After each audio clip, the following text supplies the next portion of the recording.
రాముని గుడి కట్టిన అయోధ్యలోనే ఇవి డబ్బులు వేసినవి ఉంటాయి ఏమంటారు కదా, ఉండీలు గైబ్ చేసిన వాళ్ళు మీ భూమిని గుంజుకోరు. అదే ఈ అయోధ్యలో కూడా అదే చేశారు. వాడేవాడు ఆర్టీఓ పెట్టుకున్నాడు. మంచిగా చెప్పిండు అన్న, మంచిగా చెప్పిన ఆర్టీఓ నువ్వు చెప్పిందని ఇంటివి చదువు ప్రధానం అదే చెప్పిండు అంబేద్కర్. వాడు చెప్తే ఇట్లా రాసి సావేనా ప్రొఫెసర్ గారు ఉన్నారనుకో, పార్టీ పెట్టిండి, ఈరోజే పార్టీ పెట్టిండి అంటున్నాడు. ఎందుకంటే దానికి ఒక చట్టం ఉంటుంది, ఆ చట్ట ప్రకారం చేయాల్సిన అవసరం ఉంటుంది. ప్రధానంగా ఇది ఎప్పటి నుండి వింటున్నామంటే దాదాపు 20-25 సంవత్సరాల నుండి, దాదాపు వారు పోరాటం చేసిరనే కోణం నుండి అనుకుంటున్నాం. ఒకటి హైదరాబాదు, సికింద్రాబాదు ప్రధాన కేంద్రాలుగా మారితే రైల్వేకు, ఒకటి వరంగల్. వరంగల్ ఎందుకు చేయలేదంటే అక్కడ మిర్చి ఉంటుంది, బంగారం మండే పత్తి ఉంటుంది. ఎందుకు చేయరు? ఆర్థిక విధానాలు ఏడైతుంటాయో ఆడిది ఆడ చెయ్యరు అసలు. పాలకులు అనేవాడు ఎట్టి పరిస్థితులు మనం బానిసలుగా మార్చడానికే ప్రయత్నం చేస్తారే తప్ప అంతకు మించి ఏం చేయరు. ఇంకోటి, ఎందుకంటే పురిటిగడ్డ కదా, ఊకనే మనం కొట్లాడుతాం చేస్తాం, ఎన్ని రోజులు కొట్లాడుతారో చూద్దాం, లేదు కంటిన్యూషన్ అట్లేం జరుగుతాం, మేము మా రాజకీయాలు మేము చేసుకుంటామని అంటాం. ఇంతకుముందు సీనన్న చెప్పిండు, ఆయన చెప్పిండు, ఈయన చెప్పినాను. ప్రధానంగా రైతు ఇంతకుముందు అన్నట్టే భూమి అస్తిత్వం, ఆత్మగౌరవం, అస్తిత్వం అని అనుకుంటున్నాం. అన్న కళ్ళకి ఇంకా నీళ్ళు వెళ్ళినాయి ఇంతకుముందు. భూమి నాకు అస్తిత్వం, మాకు 8 గుంటలు 6 గుంటలు ఉన్నాయంటే అది భూమితో ఉన్న సంబంధం. అమ్మా నాన్నలతో సంబంధం ఎట్లుంటుందో భూమి కూడా సంబంధం అట్లనే ఉంటుంది, తల్లితో సమానం ఉంటుంది. కానీ ఆ బడపలకు తెలియదు కదా. దొంగలు లుచ్చలు కూర్చొని అట్లా కూర్చున్న వాళ్ళకు ఏం తెలుస్తుంది? చట్టసభలో కూర్చున్న వాళ్ళకి ఏం తెలుస్తుంది? మెజార్టీ పీపుల్కి.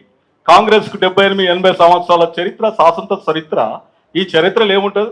బీసీకే పార్టీ తమిళనాడు పోయిన నేను, వాళ్ళ దగ్గర గోమని చూస్తా నరుక్తరేష్. వాళ్ళు ఎందుకు వచ్చారు అనుకుంటున్నాం?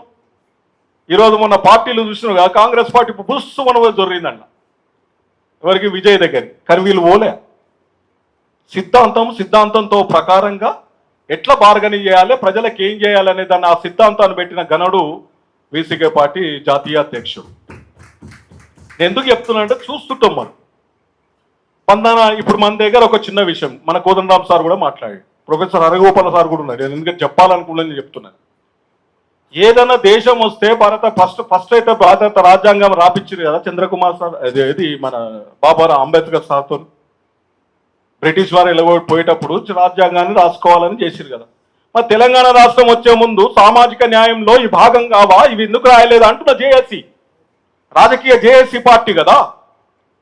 రాజకీయ జేఏసీ పార్టీ అని ఇంట్లో అమ్మ ప్రొఫెసర్ పనిచేసినా కూడా అమ్మగారి గుండెపోయి ఒక 10,000 రూపాయలు ఇచ్చినా ఇల్లు ఎట్లా నడపాలని ఆమె దగ్గర చరిత్ర ఉంటుంది. కానీ మరి జేఏసీ ఎందుకు చేయలేకపోయింది? ఈరోజు రాజకీయ పార్టీలు ఎందుకు అబద్ధాలు చెప్పగలుగుతున్నాయి? టీఆర్ఎస్ పార్టీలనే కదా మీరు 2018లో వచ్చింది, టీఆర్ఎస్ పార్టీ ఉన్నారు కదా, ఇప్పుడు కాంగ్రెస్ ఉంది కదా, ఎందుకు ఈ ఎంపీలు ఒత్తిడి చేస్తలేరు అని అడుగుతున్నా. దాన్ని గట్టిగా గల్లబట్టి అడగాల్సిన బాధ్యత మన మీద లేదా అని అడుగుతున్నాను. ఈరోజు ప్రధానంగా నిజంగా ఈ హైదరాబాద్ వరకు రావాల్సిన పరిస్థితి ఎందుకు ఏర్పడ్డది? హైదరాబాద్ వరకు రావాల్సిన పరిస్థితి ఎందుకు పడ్డది? బీసీకే పార్టీ పెట్టాల్సిన పరిస్థితి ఏంది? బీసీకే పార్టీకి ఒక 2-3 సీట్లు ఉన్నా కూడా పార్లమెంట్లో దయచేసి అన్న ఏమంటున్నంటే ప్రత్యేకమైన ఒక చర్చను చేయమని చెప్పాలి దర్శన పార్టీ అయిపోయి ఇంతకుముందు అన్నట్టు. మేము టఫ్గా కూడా పోరాటం చేసినాం, తెలంగాణ ఉద్యమం పోటీ చేసినాం, పాల్గొన్నాం, అంతా కలిసి పనిచేస్తున్నాం, అందరంతో కలిసి పనిచేస్తున్నాం.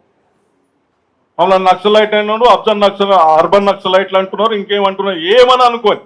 కానీ లక్ష్యం ఒకటి నెరవేరాలనుకున్నప్పుడు పోరాటం సాధ్యం చేయాలి.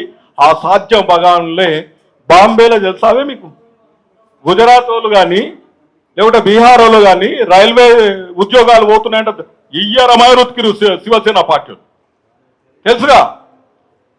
తెలుసు కదా. మరి ఇయ్యరమాయరు మనం ఉతుకరికేమైంది? ఉతుకుమంటే నేను వాళ్ళని ఉతుకుమంటలేను, ప్రభుత్వాన్ని ఓటు ద్వారా ఉతకాల్సిన బాధ్యత ఉంది కదా. పివి నరసింహారావుని ఓడగొడితే ఆయన తేలేదని అన్నారు కదా, మళ్ళీ ఓటు ద్వారా మనం ఓడగొడితే అప్పుడు అర్థమవుతుంది కదా వాళ్ళకి అని అడుగుతున్నా నేను. అది బాధ్యతగా చేయాల్సిన అవసరం. 2013 చట్టం ఖచ్చితంగా ఉన్నది. దానికి భూమికి భూమి ఇవ్వాలి, లేకుంటే గుడికి గుడి.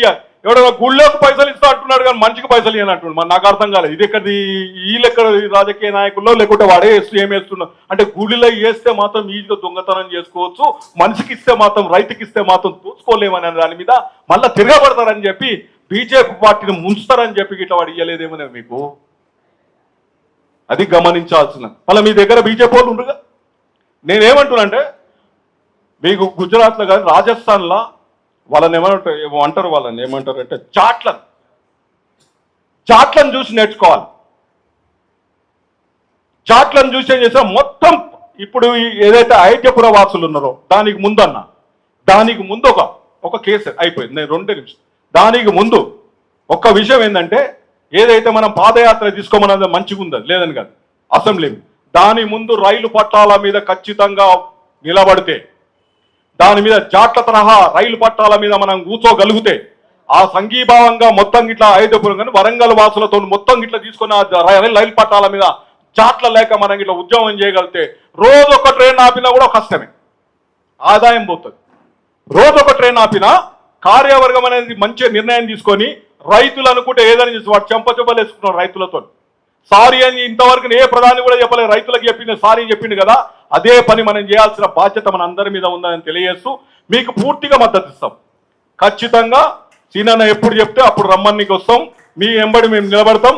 వాడు ఏం కేసులు వేసుకో మన కేసులైనా ఏం పెద్ద పని కాదు, పోయి జైల్లో తినేది కూడా ఇంట్లో తిట్టిన కూడా ఆడపోయినా తింటే ఏమవుతుంది? మన భూమి కంటే ఎక్కువనా మీకంటే ఎక్కువనా? మీ కాళ్ళు కడగాలి, మేము రైతుల కాళ్ళు కడుగుతానే మాకు భూమి వస్తుంది, లేకపోతే భూ రాదే నీ అమ్మాయి. లేకపోతే ఈ కొడుకులు ఏం తింటురు ఆడ లోపల పోయి ఏం తింటలేదు, షుగరు బీసీపీ పెరిగింది కాబట్టి వాళ్ళకు. దాన్ని దయచేసి మీకు తప్పకుండా మద్దతు తెలుపుతామని తెలియజేస్తూ, చాలా పెద్దగా రాసిన కానీ అంత పెద్దగా చెప్పాలంటే మాకు టైం లేదు కాబట్టి దయచేసి పట్టుదలగా విడిపోకుండా సీనన్న ఏదైతే నిర్ణయం తీసుకుంటే ఆ నిర్ణయానికి కట్టుబడి మేము కూడా ఉంటామని తెలియజేస్తూ నాకు ఈ అవకాశానికి పెద్దలకు అందరికీ ధన్యవాదాలు. జై భీమ్.